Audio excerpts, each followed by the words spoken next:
Okay, you were talking about John Mitchell. Well, yes, in terms of leaving Harry Ackerman and leaving Screen Gems, it was ironic that about a year earlier, Gene Reynolds, who was now, had been a friend and I had worked for as an actor, Gene Reynolds had directed episodes of Father of the Bride. By then he had gone. He was another person who became like a mentor for me because he had been an actor who became a casting director, who became a director and producer. There were two or three others like that whose careers I had followed because they were friends. Anyway, the year before, Gene Reynolds had called. He was under contract to Fox, and he was going to do a series called Room 222. And he asked me if I would like to come and be associate producer for the pilot and stay on that show as his associate producer. And that invitation had come about 2 weeks after I had gotten this Harry Ackerman promotion out of casting. And I said, I would really love to come, which I would have. But I said, I don't think it's right. I think I'm being disloyal in terms of just getting a job and winning the confidence of all the people who've decided that I'm capable of doing this, and it's an opportunity for me to learn a lot about a lot of other things as well. It doesn't seem quite fair that I go in one day and say, okay, folks, that's it, I'm leaving. And he understood, and that was the end of that issue. But a year later, let me go in sequence here. A year later, when the exit from Screen Gems came about, I was able to go to Universal as a casting director. So this was kind of a lateral move for me. It wasn't something that I was all that excited about because, in a way, it didn't have as much promise as the Harry Ackerman job had. But which was no longer there. But a man named Phil Rogers, who had been in the casting department at Screen Gems and who was a contemporary of mine there, was by this time the head of the talent department at Universal. And when he heard that I was going to be leaving Screen Gems, and I had spoken to him, he said, "You want to come here? We'd be happy to have you come and cast shows for Universal." So ultimately, that's what I did. I swung over there, and I was at Universal for a little over a year, and was not terribly happy there. I mean, the people were decent. I just didn't like the kind of real factory aspect of that. This was a huge place with an enormous number of shows in windowless offices, and it was the antithesis of what I've described as this kind of small studio intimacy that I had enjoyed at Screen Gems. So after being there for about a year and a half, Gene Reynolds called again and said, okay, this time I'm going to do 2 pilots. One is MASH and one is Anna and the King and I, with Yul Brynner.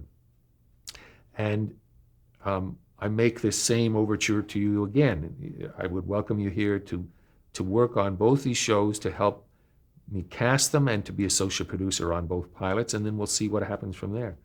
Well, this smelled right to me. I was, as I say, I had a year-round contract with Universal, but I was not totally happy for why I've described. And the upward mobility in casting is somewhat narrow. Some people have managed to do it, but not a great deal. And I felt that there was going to be a kind of ceiling at Universal as to where I could go. I could eventually get that talent head thing that Phil Rogers, who had been kind enough to hire me there, perhaps I would get that. Who knows? And then maybe someday I get to be a producer or something, but I wasn't thinking that far ahead. But Gene Reynolds, therefore, in contrast to Universal, where I had a full year contract, Gene Reynolds said, basically, two pilots will take us about 4 months. I'm guaranteeing you 4 months' work, and then we'll see what happens in terms of anything selling. So I said okay, and I went. But it was a risk on you. Yeah, it was. Yeah, and I said to Universal, I have an opportunity to go and be, associate producer and do these 2 pilots and blah, blah, blah. And so that's what I did.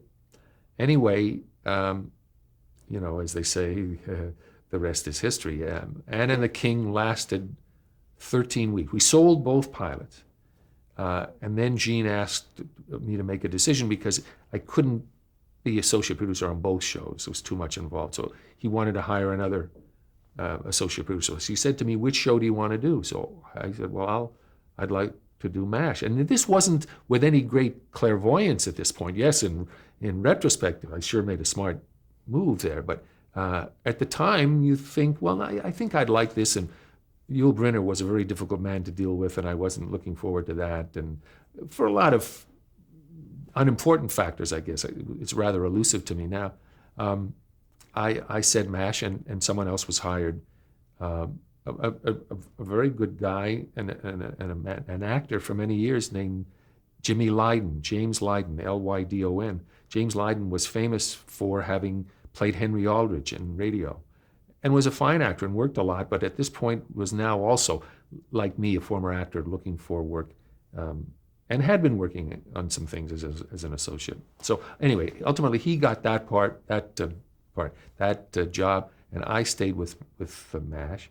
And of course, MASH lasted, counting after MASH, was 13 years, whereas Anne and the King was 13 weeks and out. So did you see a script for MASH? How did you start going about creating the pilot? Well, the script was in gestation. Gene Reynolds had gone to London, where Larry Gelbart was living. He sold the idea of Larry to write this, and he knew that Larry possibly might be interested in coming back to the States. It was at a time where Larry had been doing the Marty Feldman show, and he'd been living there for about 9 years.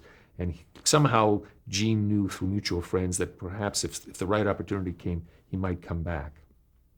And so Gene went to London and worked with Larry for a week or two to evolve a story, a treatment, which I saw in treatment form, outline form. And then Gene came home and we began to work while Larry stayed in London with his other commitments. So with the outline, you began to cast? Yeah. Well, you're doing the outline, but more importantly and more valuably, you have a feature film. You've got an existing film which has been enormously successful, in which you have some very good actors who, of course, you're not going to be able to hire in this instance, but still you have certain images. You have it has sprung off the outline form. And you begin to have visions of a lot of other things that only having seen that film can provide you. So you had seen the film? Oh yeah, sure. So that's what we began working from, and there was a casting director who was assigned to the show, to the pilot as well. Do you remember that? His name was Bill Kinney, Kinney, and he was very helpful. But a lot of it, Gene and I were sitting and kibitzing and making notes and lists and stuff. And then ultimately a lot of actors were tested, actually for the role of Trapper. Alan, it's a kind of famous story where Alan went right down to the wire and was non-committal, and on the eve of our starting production finally said okay. Earlier his agent had come in and told Gene, and then came and told me that Alan Alda might be interested in this, and our ears perked up to that, and so we were on that track in the hopes of getting him, while Larry sits in London writing, or in this case, as Larry would be the first to tell you, not writing, because he had a lot of other things going on. And this story is very well known that finally, as production was looming ever closer, he and Gene would talk on the phone, and Gene was saying, in essence, how about it? Where is it? And Larry said, oh yeah, I just finished it over the weekend. It's in the mail. Yeah, well, so is the check in the mail, you know. And then Larry, with that, specific obligation staring him smack in the face, sat down and in a few days wrote this script, which ultimately we shot. So Larry Gelbart was writing it, but really you and Gene Reynolds were the two that were putting it together. Yes, Larry wasn't involved in any of that, and he'd be the first to acknowledge that. He came over when the cast was, he knew what was going on, but Alan was probably the only one he ever even knew who they were. Mm-hmm. And you he met was Larry leading Gelbart, us. When? I met him on the, I think like at the production meeting, the week before the pilot was to shoot. He came in from London. Let's talk about some of the other people who were cast. First of all, Gary Burghoff. Gary Burghoff was in the movie. Gary Burghoff was just about the only actor who, for a variety of reasons, in terms of their stature, and I don't mean stature in terms of his being short, but their stature as actors at that time, who would be interested in playing this, or conversely, who we wanted, or who the network wanted. That gets into a lot of elusive reasons and subjective decisions, as to how it evolves. But nonetheless, that's what happened. That Gary came from the film. And you guys wanted him? Yes. Oh, sure. Yeah. Was there anybody else in the movie that you even attempted to get? No.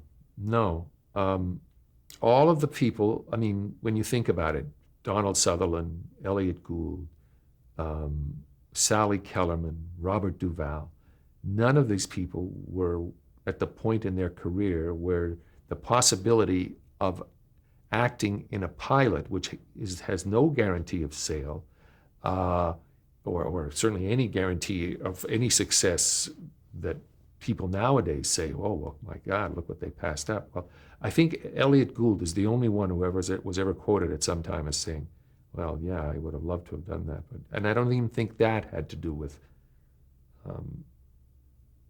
at the time, his thinking that. I think in retrospect, perhaps. But none of the other people were interested in doing this. Let's talk about some of the others. Larry Linville, in terms of his casting. Yeah. Larry Linville I had seen in a play at the Mark Taper in the matter of J. Robert Oppenheimer, about the atomic scientist, and a play having dealt with his question of his loyalty after the war. Terrific play. And Larry played a very kind of snide, officious attorney who was giving him a very hard time.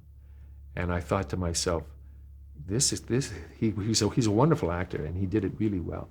And then I met him. I knew his agent, and he came in, and I met him, and he just, to me, he had a quality that is very, very important in those kinds of parts, and it was a quality that I looked for, and why it was so easy for me later on to cast David Stiers, and that is that they can be lovably unlovable. You know that you want them to be just the worst sons of bitches you can find, but there still be something about them that you find appealing, that you don't want to say, oh, please get that guy off the screen, obviously. And it's a very fine line to get somebody who can do that. Did you bring in Larry Linville? Yes, from that play, yeah. And it just happened to be going on at the time that you were casting? Yes, it was very close to when we did it, and I kept saying, I know the guy. I feel that this is the guy who can do this. This was my first choice to play that. We saw a few other people, sure, but ultimately he got it. And what about McLean Stevenson? McLean Stevenson, Gene knew and Gene wanted, and CBS was very interested in. He had done something for CBS, and they were interested in him. Um, George Morgan was the original. George Morgan, yeah. This is a kind of unfortunate thing because this is a very painful experience for an actor. George Morgan did the pilot and was very good. There's no question that he was good. But and this was the only time that Larry Gelbart ever really got involved in the whole casting process. He said, "I would love you to consider casting another actor because I don't know that he's funny enough. I see this as a kind of whimsical character who we could get more mileage out of if it were somebody who was a little more eccentric." And this, again, is one of those classic times that I referred to earlier where the actor, as painful as it is in this case, because he obviously not only did he get the job, but it went on film. It's not like he just was turned down at the interview. But ultimately, he's rejected, and replaced, not because he's not a good actor, because he was, and he did well in that pilot, and he did well for many years thereafter. I mean, I don't know that he's still acting now, but he still had a career. It's not like his life just stopped. Well, where did he come from? How did you know him? I knew him through an agent who represented him, who I did a lot of business with, a very good agency, a good agency for young actors and relatively unestablished actors, but who were kind of on the come, who were getting work and were beginning to get a reputation. And I had seen George in something which I don't remember now, and the character is referred to as Dago Red, and he had red hair and freckles, and he had a wonderful, appealing face. He has a very sweet, cute face, and all of that together, Gene and I thought he would be just fine for this. And after the pilot had been shot and put together, that was the only time that Larry ever said, "I think we'd be better if we could find somebody else who can be funnier." Did that send you scrambling a little bit? Did you have a lot of time to recast between the pickup of the pilot? Yes, there was ample time. It was not it didn't take long because I knew Bill Christopher, and I had done something with him. And when it was clear what Larry was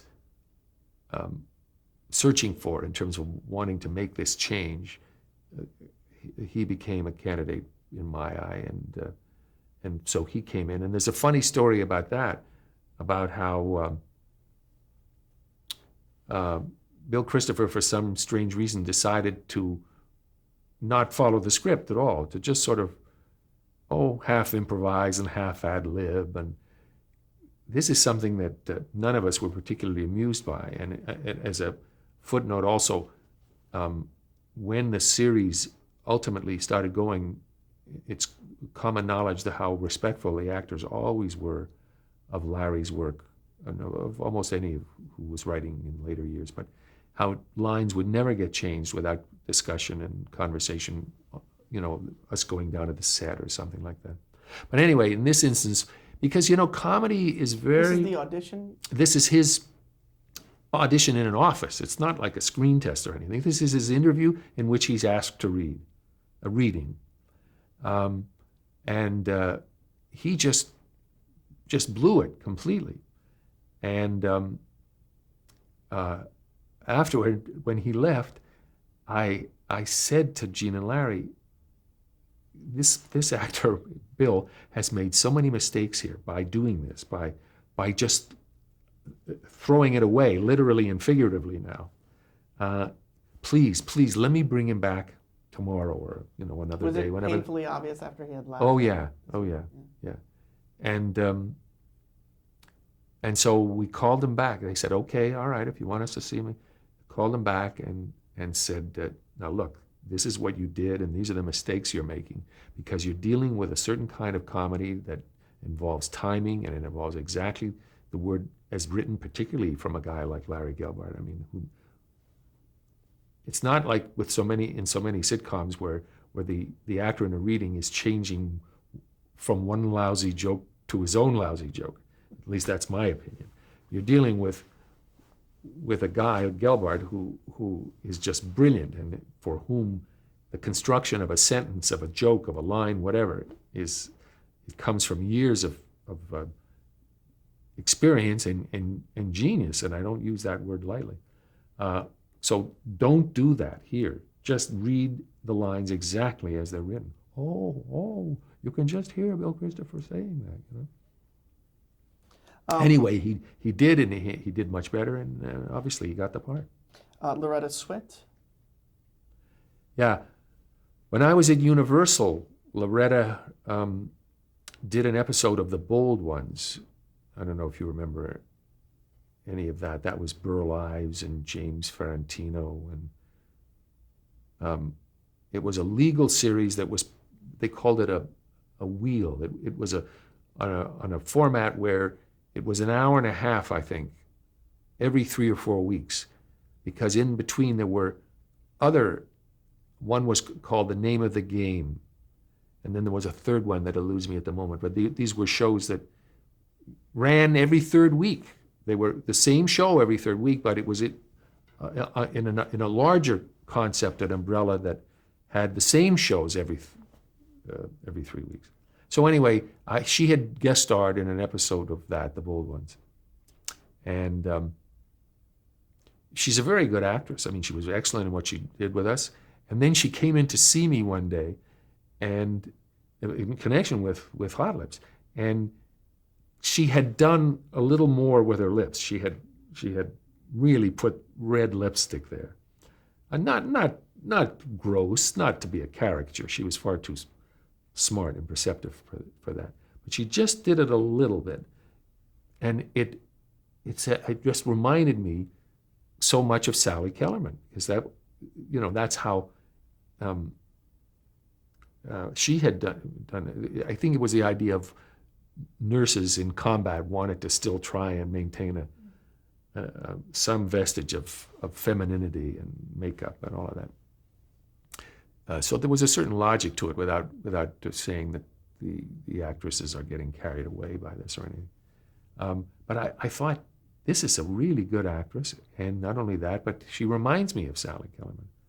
So ultimately, that's was part of the chemistry that got her that role. So she was sort of one of your finds? Well, I mean, I don't know that Gene knew her. Bill Kinney probably did.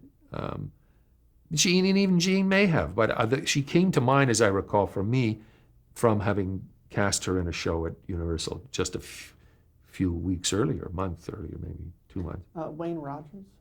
Now, Wayne was one of, as a matter of fact, was the only one, I guess, for testing. We tested probably a half a dozen, 8 maybe, actors, good actors who had been working a lot, and who we made deals with, and who came in and tested, and Wayne, everybody's estimation was the guy best for the role. What were you looking for? Why did it take so long? Well, it didn't take long. I mean, we were going through, a lot of people in discussion in terms of a major role in a series, but also we didn't have Alan Alda for certain. So while ultimately he was cast as Trapper, these tests and the whole concept was, maybe we'll cast one as one and one as the other if we don't get Alan. We didn't know where we were going, so it wasn't as kind of narrow as might have been if you already know who the lead is. So we